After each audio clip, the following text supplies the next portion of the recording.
There's a fight brewing stateside around regulation, and I know, Brian, you've had issues with the Clarity Act, and now it's stalled thanks to some of your opposition.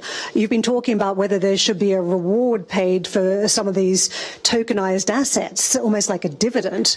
Just explain that notion to us, because the Chinese are pushing ahead with a revamped yuan that pays some sort of a dividend. Why is it necessary, in your view? Is it just pushing the agenda for Coinbase, or is it good for consumers?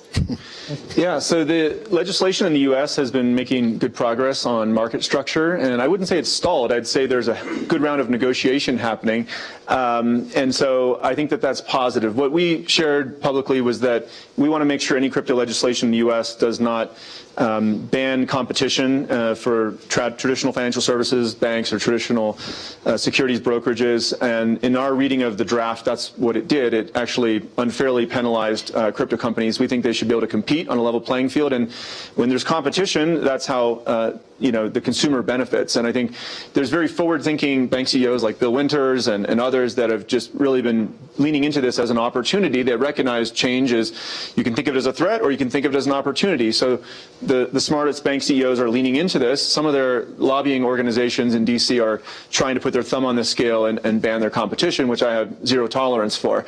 So we're going to speak up if we ever see that happening. But yeah, I think there's two main reasons why in this case, the main debate is around stablecoins paying rewards. First, it just puts more money in consumers' pockets, right? So I think people should be able to earn more money on their money, right? That's the high level. It's also about global competitiveness, though, like you said. China did just come out recently and say that their central bank digital currency is going to pay interest, okay?